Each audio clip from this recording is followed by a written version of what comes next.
Untuk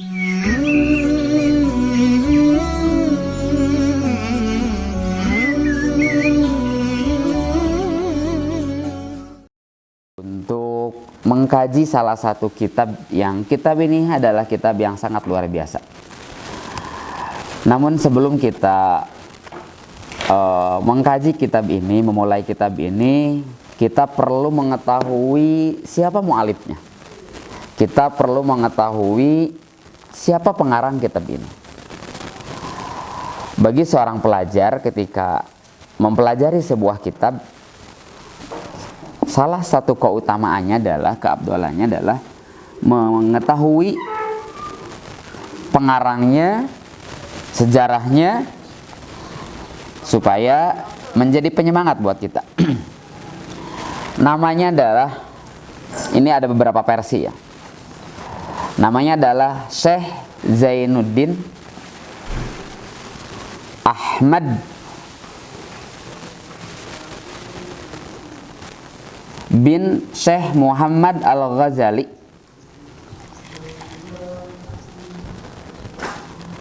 bin Syekh Zainuddin Al-Malaybari bin Syekh Ali Al-Malaybari bin Ahmad Al-Malaybari. Jadi ini adalah Al-Karim, Ibnul Karim, Ibnul Karim, Ibnul Karim. Maksudnya gimana? Orang mulia, anak orang mulia, kakeknya mulia, uyutnya mulia. Ini orang luar biasa.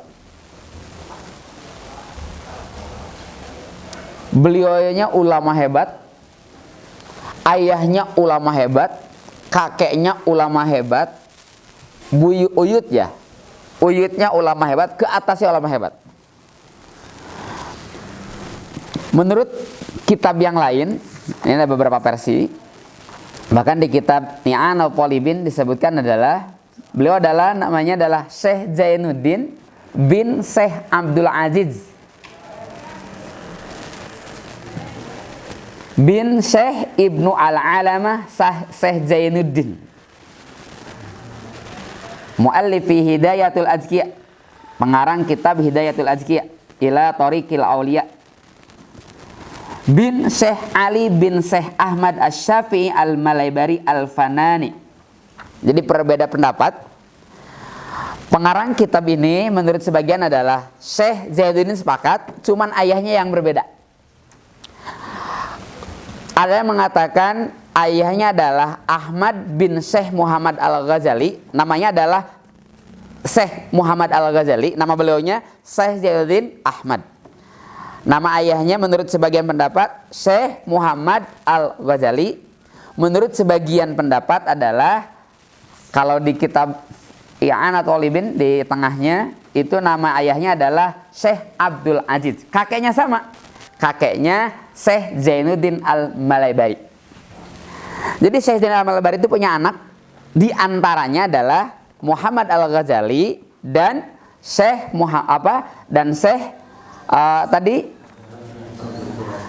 Syekh Abdul Aziz punya anak. Nah, anaknya ini yang pengarang kitab ini. Jadi luar biasa. Pamannya menurut sebagian Syekh Abdul Aziz itu pamannya.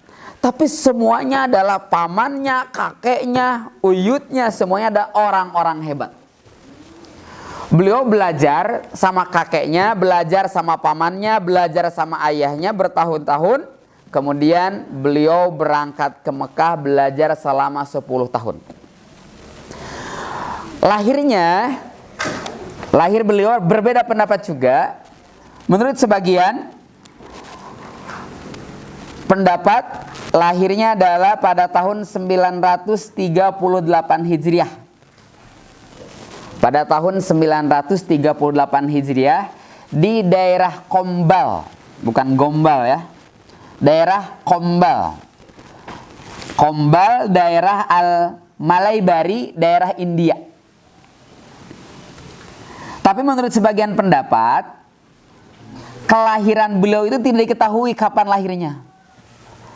Nah, tapi ada sebagian pendapat ulama mengatakan lahirnya beliau itu tahun 938 Hijriah. Sekarang tahun berapa? 1443 Hijriah. Udah berapa tahun?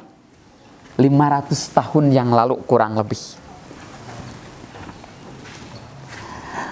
Wafatnya menurut sebagian pendapat, berbeda pendapat juga. Wafatnya menurut sebagian pendapat adalah tahun 1028 Hijriah.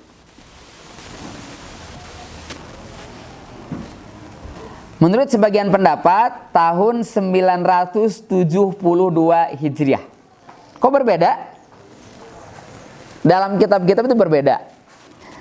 Menurut pendapat yang menyebutkan beliau wafat pada tahun 1028 Hijriah mengatakan bahwa pada tahun 991 Hijriah beliau itu masih menulis kitab. Maka itu mengalahkan pendapat yang mengatakan meninggalnya pada tahun 972 Hijriah.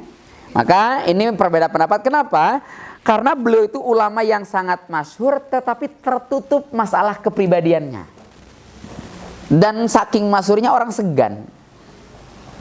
Ya kalau sekarang kan gampangnya ada Wikipedia gitu. Orang nulis. Tapi kalau yang masyhur-masyhur, orang-orang yang luar biasa, yang punya harisma tinggi, orang juga mau nanya juga bingung. Nggak berani gitu kan. Nah ini. Lahir berarti udah 550 tahun. Udah termasuk bukan tabi'in lagi itu mah. Udah ulama kholaf. Ulama terbagi dua.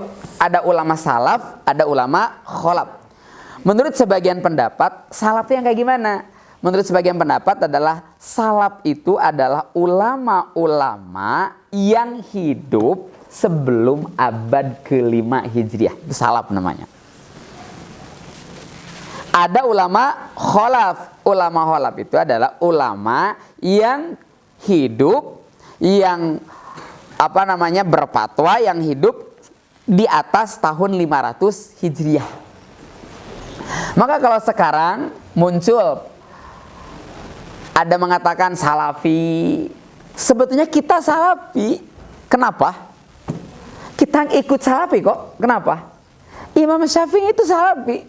Lahirnya tahun 150 Hijriah. Maka yang kita pegang adalah ulama-ulama salafi.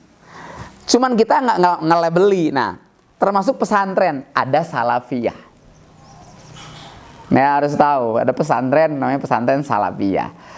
Pesantren salafiyah gimana? Pesantren yang mengkaji kitab-kitab klasik. Itu namanya pesantren salafiyah. Khasnya mah kalau kita sebut pesantren tradisional gitu kan. Nah itu besar, banyak yang besar pesantren salafiyah gitu. Nah, itu sekilas tentang kelahiran beliau.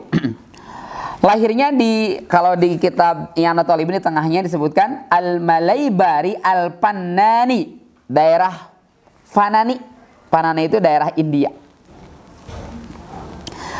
Kitab-kitab beliau itu sangat banyak. Kitab beliau itu ya diantaranya adalah kitab ini. Kitab Fathul Mu'in. Jadi gini ya, harus paham dulu. Yang kita kaji itu adalah, kalau kemarin kita kaji Matan Abu Syuja. Karangan siapa? Ya Abu Syuja. Kemudian yang kita kaji bukan Abu Syujanya, yang kita kaji apa kemarin? Fathul Qorib. Karangan Ibnu apa? Ibnu Qasim Al-Ghazi yang kita kaji. Nah, ini yang matanya namanya adalah Qurratul Ain. Qurratul Ain bi Muhammadiddin. Karangan siapa? Karangan beliau sendiri. Disarahin sama beliau namanya Fathul Mu'in. Disarahin lagi sama beberapa banyak ulama sampai belasan ulama. Salah satu yang terkenal adalah I'anatul Talibin. Maka di sini ada 3. Nih, ada yang dikurung di atas, itu berarti matan Qurratu Ain.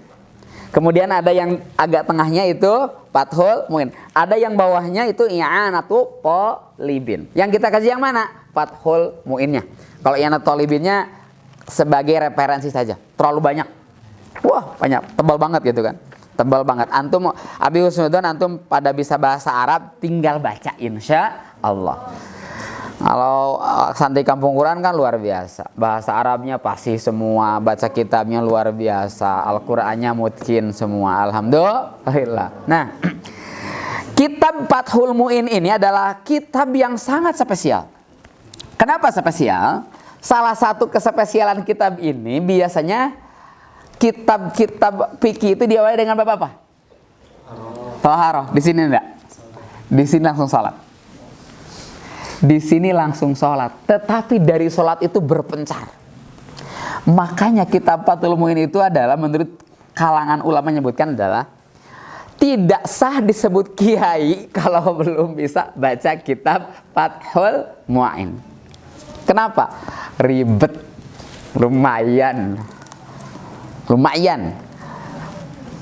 Cek aja antum-antum yang pintar bahasa Arab. Fathul Mu'in itu menunjukkan rujuknya juga bingung.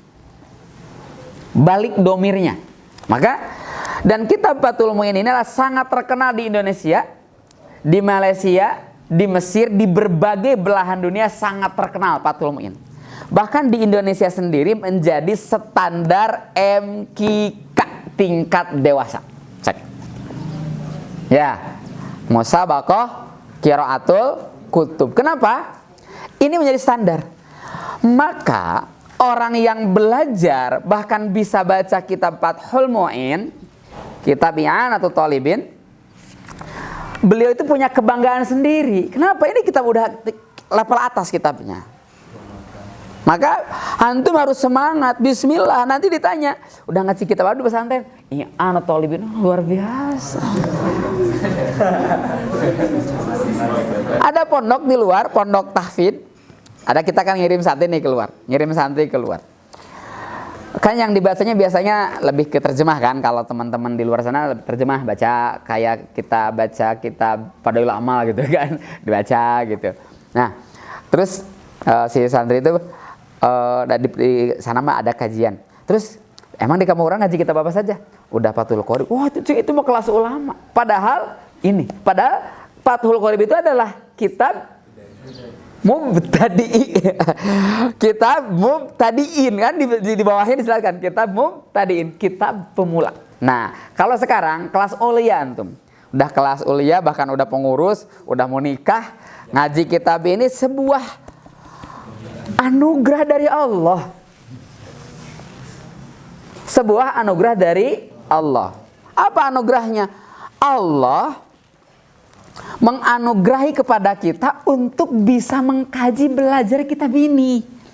Maka bismillah dari sekarang minta kepada Allah, sebelum ngaji itu minta kepada Allah, ya Allah ya Rabb, berikan hamba putuh ilmu, berikan hamba keilmuan, berikan hamba pemahaman, berikan hamba kemampuan untuk mengamalkan. Kalau kitab ini dikaji dan kita kuasai, Masya Allah, permasalahan fikih ada semua di sini. Maka apa tuh hadisnya?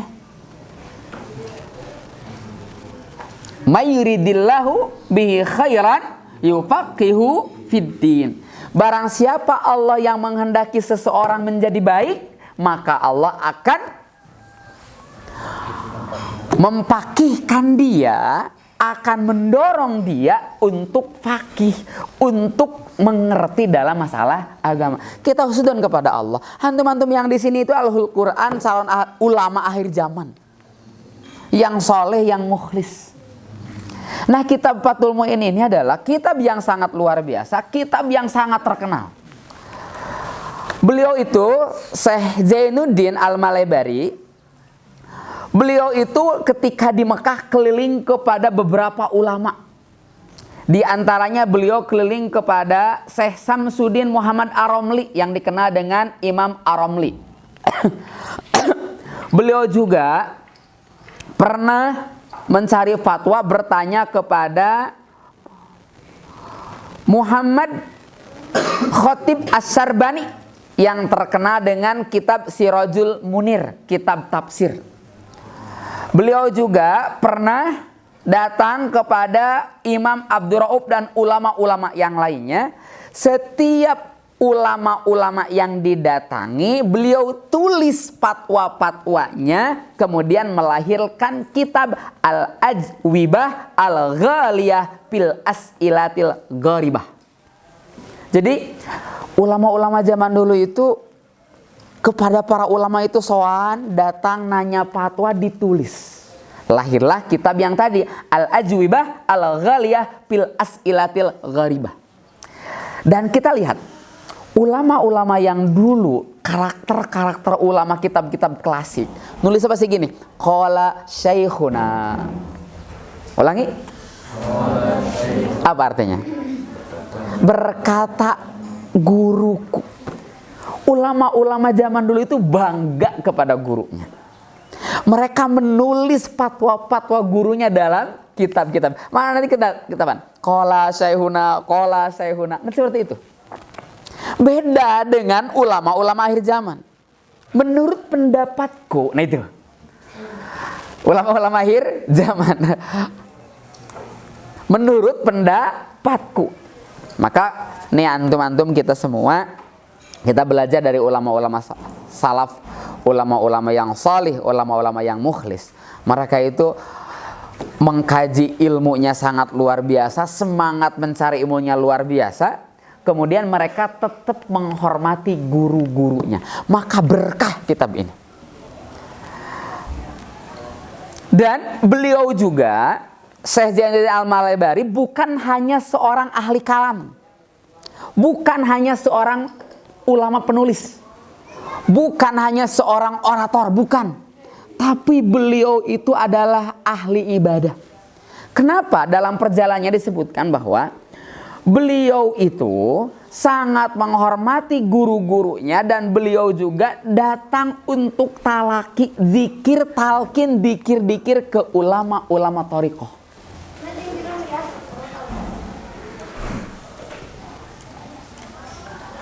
Beliau pernah datang, pernah bertalqin kepada ulama thariqah, diantaranya adalah Imam Muhammad Ali Al-Hasan pada tahun 966 Hijriah. Beliau bertalqin. Kenapa berthariqah? Berarti menandakan beliau itu ahli ibadah. Nah, bagi kita sebagai generasi yang mempelajari kitabnya, Abi pribadi, kita semua yang ada di sini, kalau hidup kita pengen berkah, nulis, ngomong, amalkan. Ulangi. Nulis, ngomong, amalkan. Jadi apa yang dikatakan itu udah diamalkan. Maka ulama-ulama yang udah sesuai antara perkataan dengan perbuatannya, lihat. Nama mereka itu abadi. Maka mudah-mudahan dengan ngaji kitab ini kita termotivasi dengan mengkaji biografi sedikit ya, secuil daripada biografi ulama yang hebat Syekh Zainuddin Al-Malaybari. Mudah-mudahan kita menjadi harus menjadi ahli zikir, harus menjadi ahli amal, harus menjadi ahli ibadah, tidak hanya ngomong. Ya, beliau dengan kita kan bedanya cuma 500 tahun. Berapa? Cuma 500 tahun. Tidak sampai ke nabi. Beliau kan berarti ulama ulama jauh sih ya kalau dari kita. Tapi kan bukan Umar bin Khattab, bukan Abu Bakar Siddiq, bukan Ali bin Abi Thalib, tapi ulama-ulama khalaf gitu. Tapi beliau sangat terkenal. Nanti di kitab-kitabnya kita belajar sedikit. Itulah sekilas tentang apa? Tentang perjalanan perjalanan pengarang kitab ini, Syekh Zainuddin Al-Malaybari.